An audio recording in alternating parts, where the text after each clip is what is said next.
অনুষ্ঠিত হয়। জনাব তারেক রহমান প্রধান উপদেষ্টার কাছে আগামী বছরের রমজানের আগে নির্বাচন আয়োজনের প্রস্তাব করেন। দলের চেয়ারপারসন বেগম খালেদা জিয়াও মনে করেন ওই সময় নির্বাচন অনুষ্ঠিত হলে ভালো হয়। প্রধান উপদেষ্টা বলেন যে তিনি আগামী বছর এপ্রিলের প্রথমার্ধের মধ্যে নির্বাচন অনুষ্ঠানের ঘোষণা দিয়েছেন। সকল প্রস্তুতি সম্পন্ন করা গেলে 2026 সালের রমজান শুরু হওয়ার আগের সপ্তাহেও নির্বাচন আয়োজন করা যেতে পারে। সেক্ষেত্রে সেই সময়ের মধ্যে সংস্কার ও বিচার বিষয়ে পর্যাপ্ত অগ্রগতি অর্জন করা প্রয়োজন হবে। জনাব তারেক রহমান প্রধান উপদেষ্টার এই অবস্থানকে স্বাগত জানান এবং দলের পক্ষ থেকে তাকে ধন্যবাদ জ্ঞাপন করেন। প্রধান উপদেষ্টাও জনাব তারেক রহমানকে ফলপ্রসূ আলোচনার জন্য ধন্যবাদ জানান। আপনাদের সবাইকে ধন্যবাদ। আমরা 7টা কোশ্চেন নিব। আপনারা কোশ্চেনগুলো করবেন হচ্ছে আমাদের national security adviser doctor Khalilur Rahman এবং বিএনপির স্ট্যান্ডিং কমিটির মেম্বার আমির খসরু মাহমুদ চৌধুরী। প্লিজ। আমার একটা প্রশ্ন, জুলাই সনদ নিয়ে কোনো কথা হয়েছে কি আজকের বৈঠকে? না, জুলাই সনদ নিয়ে তো অলরেডি আলোচনা চলছে দেশে, এবং এই ব্যাপারে আমাদের মধ্যে অলরেডি সিদ্ধান্ত আছে যে ঐক্যমতের ভিত্তিতে জুলাই সনদ হবে, এবং সংস্কারের ব্যাপারেও একই উত্তর আমাকে দিতে হয় যে ঐক্যমতের পরিপ্রেক্ষিতে আমরা সংস্কার এবং জুলাই সনদ দুটাই করব। সকলের ঐক্যমতের পরিপ্রেক্ষিতে সেটা সিদ্ধান্ত নেওয়া হবে, এবং এটা আমি নিশ্চিত এটা খুব কম সময়ের মধ্যে আমরা সেই সিদ্ধান্ত নিতে পারি।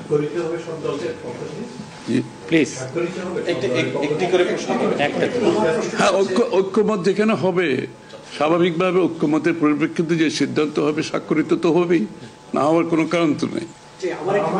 Please please please please please উনি প্রশ্নটি হচ্ছে যে যেটি বারবার যে কথাটি বলা হচ্ছে যে নির্বাচনের একটি সঠিক তারিখ নির্ধারণে আসলে সমস্যাটা কোথায়? একটি সঠিক তারিখ সুনির্দিষ্ট তারিখ, এর কোনো সমস্যাই নাই। আমরা কোনো সমস্যা দেখছি না। কেউ দেখলে পরে এটা ভুল দেখছেন। নির্বাচনের সম্পর্কে আজকে যৌথ বিবৃতিতে আমরা বলে দিয়েছি দুপক্ষই, এবং নির্বাচন কমিশন আমরা আশা করব শীঘ্রই একটা তারিখ ঘোষণা করবে। শুধু কি নির্বাচনের কথা হচ্ছে নাকি দেশের রাজনৈতিক পরিবেশে অন্যান্য বিষয় নিয়ে কথা হবে? সব বিষয়ে আলোচনা তো হবে স্বাভাবিক। আমরা তো নতুন বাংলাদেশ গড়ার প্রত্যয় নিয়ে সামনের দিকে এগোচ্ছি। সবাই আমরা চাই দেশ গড়ার যে প্রত্যয় আমরা নিয়েছি, আমরা ঐক্যবদ্ধভাবে সেই কাজটা করব। শুধু নির্বাচনের আগে নয়, নির্বাচনের পরেও বাংলাদেশ গড়ার যে প্রত্যয় নিয়ে আমরা সবাই ঐক্যমত হয়েছি সেটা আমরা সামনের দিকে এগিয়ে নিয়ে যাব। একজন প্লিজ প্লিজ উনি বলুন। সংস্কার নিয়ে যে দীর্ঘ আলোচনা হচ্ছিল, সেই সংস্কার বিষয়ে বিএনপির পক্ষ থেকে বা তারেক রহমান সাহেবের পক্ষ থেকে আপনারা কিভাবে রিঅ্যাক্ট করেছেন? যে আবার স্যার আমি শুনি, যে সংস্কার নিয়ে যে বর্তমান সরকারের যে একটা বিশাল রূপরেখা তৈরি হয়েছে, একটা বিশাল তালিকা, সেই তালিকা নিশ্চয়ই আজকে আপনাদের সামনে উপস্থাপন করা হয়েছে। যে সংস্কার বিষয়ে আপনাদের মতামত কি? বিএনপি কিভাবে সেটাকে?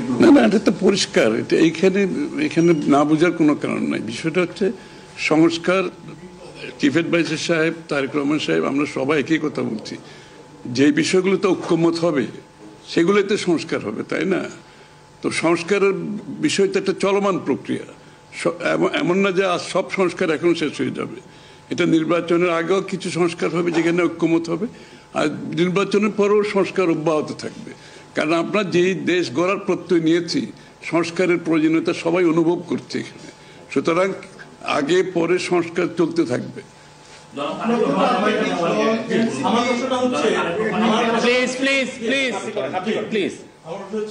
তারেক রহমান দীর্ঘদিন ধরে এখানে অবস্থান করছেন এবং স্বরাষ্ট্র উপদেষ্টাও বলেছেন ওনার দেশে ফিরতে কোনো বাধা নেই। ওনার এই ব্যাপারে কোনো আলোচনা হয়েছে কিনা বা কবে দেশে ফিরতে পারে? এই ব্যাপারে আলোচনার কোনো প্রয়োজনীয়তা আছে বলে আমরা মনে করি না। তারেক রহমান সাহেব যখনই ইচ্ছা উনি দেশে ফিরে যেতে পারবেন, সুতরাং এটা সিদ্ধান্ত উনি নেবেন সময় মতো। আমি একটা প্রশ্ন করতে চাই। আমার প্রশ্ন আছে যে শেখ হাসিনার যে এই যে হত্যাযজ্ঞ, সেই হত্যাযজ্ঞের যে বিচার প্রক্রিয়া, সেই বিচার প্রক্রিয়ার সাথেও কিন্তু একটা বিষয় জড়িত। তিনি বলেছেন যে তার সময় অর্থাৎ নির্বাচনের আগেই শেখ হাসিনার যে বিচার প্রক্রিয়া তিনি শেষ করতে চান এবং পরবর্তী তাকে ফিরিয়ে আনার ব্যাপারে তিনি সিদ্ধান্ত নেবেন। এই ব্যাপারে আলোচনা হয়েছে কিনা, এবং যদি সেটা হয়ে থাকে তাহলে সেটাও এই নির্বাচনের রূপরেখার সাথে এটা কোনো প্রভাব ফেলবে কিনা? যৌথ বিবৃতিতে এর উত্তর দেওয়া আছে। সংস্কার এবং বিচার দুই বিষয়ে পর্যাপ্ত অগ্রগতি কথা বলা হয়েছে, এবং আমরা মোটামুটি কনফিডেন্ট যে এই অগ্রগতি আমরা নির্বাচন আগেই দেখতে পাবো। সম্পন্ন করা যাবে। রাজনৈতিক দল এনসিপি নির্বাচন কমিশন সংস্কার ছাড়া নির্বাচনে যাবে না বলে ঘোষণা করেছে। এই বিষয়ে কোনো এই ব্যাপারে এখানে আলোচনার কোনো সুযোগ আছে বলে আমি মনে করি না। এটা স্যার বলেন কি হয়েছে? সকল দলের সম্মতিক্রমে নির্বাচনটা অনুষ্ঠিত হবে, আমরা সেরকমই চাচ্ছি। নির্বাচন কমিশন এই নির্বাচন কমিশনের অধীনে নতুন রাজনৈতিক দল নির্বাচনে যাবে না বলছে, নিয়ে কোনো আলোচনা?